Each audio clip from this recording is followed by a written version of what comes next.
freaking diesel in the eye. Oh my god, that burns. Welcome back to the channel, boys and girls. Hope you're having a fabulous day.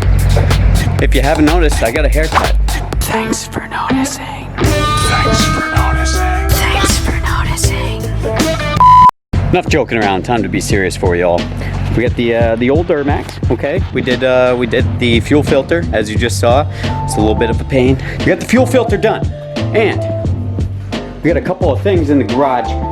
We got the KFX 400 I just picked up. She is a beaut. Went riding the other day with my daughter.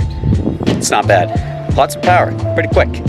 So we're getting ready for a camping trip, as you can probably tell, with all the camping stuff. As you can see, we also did a oil change in the driveway, made a bit of a mess, but the Duramax is almost set to go, almost set. We got one more thing to do, and that's those pesky torsion bars.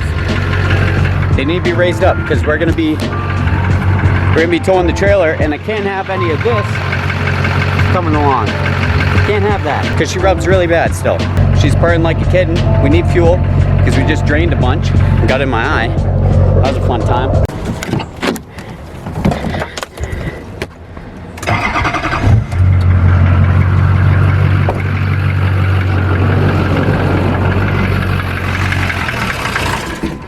Oh no. Press, prime, Optimus, prime. This one's it, I can feel it. I can feel it. Go.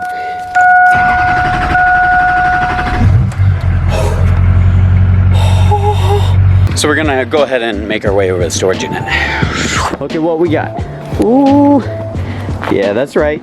We got a 96 two-stroke 250, and we got a 98 KTM 250 two-stroke. A couple of 250 two-strokes. It's been a while since I had a 250 two-stroke, and I gotta tell you, these things are awesome. All right, so I picked these up pretty cheap from a good guy pretty close to me, right down the road, and I'm looking to have some fun with these. I really am. There's a pit that we can go ride.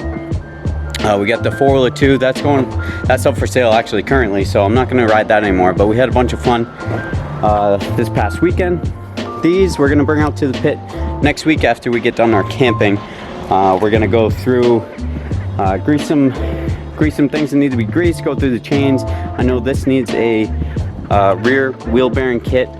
It is pretty loose, but this KTM I'm pretty excited about. I have not driven, I have not started, I have not even been around a 250 two-stroke KTM. So this was my first introduction. Obviously needs some cosmetic work and whatnot, but it seems like a strong running bike, and I'm pretty excited to rip on it at the pit. I have had a CR 250 two-stroke that I had back in the day. It was a 2002. That thing ripped. And so this is 96, a little bit later. This kind of goes back to my KX80 days when I had it. And the KX80 actually broke my pinky with the KX80 back in the day. These bikes are classics, and they're a bunch of fun, and I'm pretty excited to rip on the both of these. Once we do some cosmetic works, it seems like the mechanics of the bikes are pretty solid. This one's a little wonky with how it runs. This one rips pretty well. I'm gonna start them both up for you right now. Let's go one at a time. Stay still. Don't rock the boat.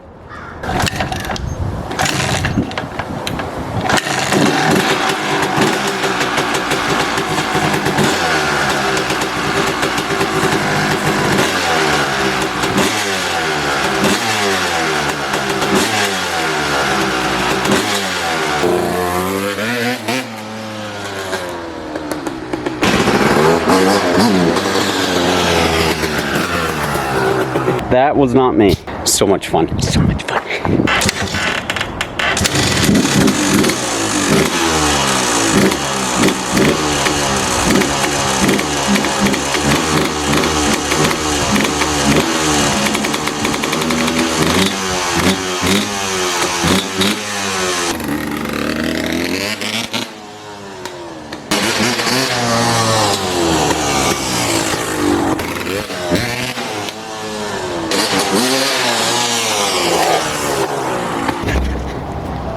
So just a bunch how fun we're gonna have with these. I'm so excited to get them off-road. But anyways, that's not the point of the video. The point is to get these damn tires lifted up, to get these torsion bars cranked. They are seized. And when I say seized, I mean I can't spin them at all. I don't have any fire with me like I normally do. I gotta get myself a torch. So I just sprayed them down really well. We're gonna try our best to break them free, and hopefully, you see how the front end is now? With the amount of space? That's what we need, right about there, to clear these tires, because they keep rubbing into it. So, check back 1 second once we do that. Okay, bye. All right guys, good news. With the breaker bar, I was able to break them free. I did 4 full rotations with the torsion bolts. So we're gonna drop her down and see how she sits. Of course, we don't measure on this channel, so I have no idea what the measurements were before and after, but we're gonna find out. Get her on down here. Yeah. Oh, okay, she did come down quite a bit still. That's right about there. All right, I have this very accurate measuring device. It even has a measuring bend in it. So we are, let's go this way. That'd make more sense. So in the rear, with the end, we're up to right there. In the front, yeah, we're very close. Maybe half an inch difference, maybe. This side is a little bit lower still. That side's still a little bit lower. This is right at the fingertip, right there. Again, this is very accurate, very accurate. And of course, this depends on the tread of the tires. I should probably measure it from the ground. So with the tread of the tires, this tire has less tread than this tire. So we're good. Oh, it's gonna be tough to pick up, but she is much more level, and I think that's gonna give us the clearance in the front that we need. I don't want to crank on them too much because then your ride quality goes to shit. So I'm gonna leave them at 4. We're gonna leave them like that, and hopefully that's enough because we got to tow the camper. We're gonna be going in and out of the campsite. It's gonna be a little bit tight. That's the whole reason for doing it, and I mean that's not the whole reason for doing it. The whole reason for doing it is so we stop running into my fender wells. And I actually have some more of these little clip guys to put in. I gotta put more of those in. So let me grab a couple more of those because we got a couple spots we can fill in with those. And that should do it. That should do it. I'm pretty excited that with the breaker bar they were able to come loose. So we're gonna take a trip home. Sorry, I'm out of breath. Been running around. We are going down to New Hampshire. Check back 1 second. You guys can you see that? So this truck, it's hard to tell on video, but this door, I'll try and keep it level. So this truck is quite smaller. Let me get a back view here. I mean, that truck is sitting a little bit higher, but you can see the bed difference. So this is 37s, 33s, no lift, 3-inch lift, probably only 3 inches or so. It's not that crazy. This thing lifted 6 inches would be ridiculous. This thing needs to stay where it's at. So I leveled out the front, and actually on the drive here, it handled a lot better. You know, they say that doing the torsion bars, raising them up all the way, will give you a rougher ride and whatnot, but I think this was so low with the shocks. I think it was sitting so low that it actually acted like it had too much in the back, and every time I went over a bump you could feel it in the back a lot. So now that I raise it up, level it out, it handles the bumps, and I'm not kidding, it's not just my imagination, it handles it a lot better. So I'm really happy with it. Still, when I took a tight turn, it still does rub slightly, and I mean slightly, it's got to be catching just the edge of that, that's all. So when I raise it up, I'm sure the shock has a little bit more play now. That has a lot to do with it. You can see it right here. So that's the mirror height. So the Cummins is significantly taller, but it's just an around town truck. It is not a driver.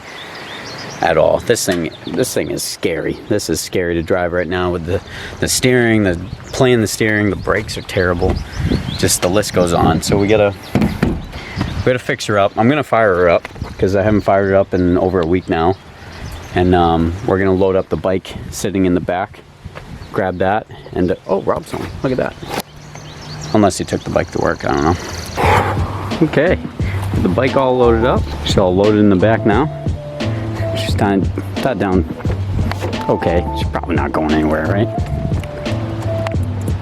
She is full of pollen and in desperate need of a wash and to be gone through. Last time I was registered, 2017 is what that sticker says.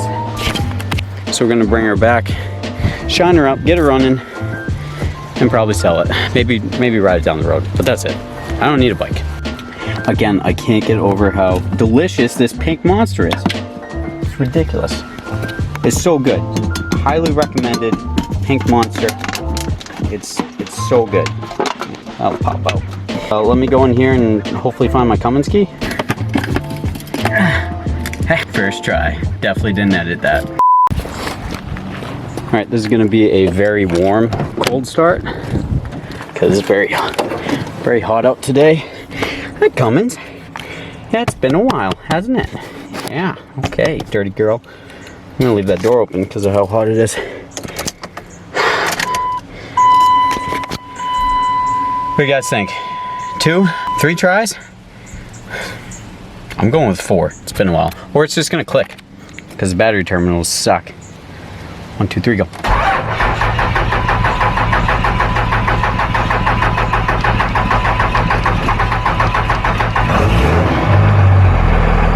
Technically first try. I just wanted to stop by O'Reilly's and get a AC switch for the Duramax because the AC keeps coming on and off, and I believe it's the AC switch because the compressor kicks on. It just doesn't have the heat and cooling switch. I don't know. I read it on the forum, so that should fix the problem. We're gonna see what they have one. We're gonna see if they have one, pick it up if they do, and that'll be another thing we'll put in the Duramax to have full AC all the time. It'll be amazing. It'll be so good. All right, we just got back from O'Reilly's. We got the AC switch. Hopefully this solves the problem of the mystery AC going on and off intermittent. Comes with a C-clamp. Just I gotta figure out where it is in the system. Quick little Google search will tell me that. I think I'll do it when I get home because the truck's probably still hot from coming down here. Guys, I gotta tell you, confession time. I'm in a pickle. I am in a pickle because yes, this truck does need a lot of work, and when I say a lot of work, I'm not sugarcoat. What is that? This truck needs a lot. The rockers, the body mounts on the front. But deep down, this truck is badass. I mean, it's so fun cruising around town in this truck. And I think it does a lot for the channel. It certainly has gotten me the views, and probably some of you have tuned in since I bought this truck. What, 2 months ago, 3 months ago? I'm debating. I'm kind of at the point where if I do fix it, if I do put some money into it, I said I got a lot of parts, so I already have a lot of the things that it's going to need. It just requires time, welding, but as far as money goes, it really doesn't need that much more money. It's just cosmetic work. After the fixing it, I mean, the body mounts are bad. Like, this guy jumped it and there's a dent in the floor, a sizable dent. But if I make it safe for the road, and I consider getting an even, like a 6-inch lift kit, fixing the transmission so it does shift fine, but coming out of gear is sketchy, and I need to fix that. If I do that and fix it so it's a decent truck to drive around and kind of be the face of the channel, I think I might keep it. I know I said I'm gonna have a lot of fun with the Camaro. Camaro's gonna be a lot of fun, but at the same time, I think I want to keep this truck. Comment down below and tell me what you guys think. I'd love to hear it. So guys, that will do it for this video. Next time I come to Rocks, I'm grabbing one of these damn vehicles and getting it back home. Both of these need to go back home. We got a lot to do on the Cummins. We got to sell the Audi, got to post the Audi, get rid of it. We don't have room. Some of these vehicles just have to go. The Camaro's staying, and possibly the Cummins. I don't know. Comment down below. Like this video if you want the Cummins to stay. How about that? Dislike it if you don't. Don't do that. Please don't dislike the video. Remember to grab my bike. You guys are great. Thank you so much for watching. Please subscribe if you're not subscribed. Please hit the like button. Guys, keep it weird. We'll catch you next time. Adios.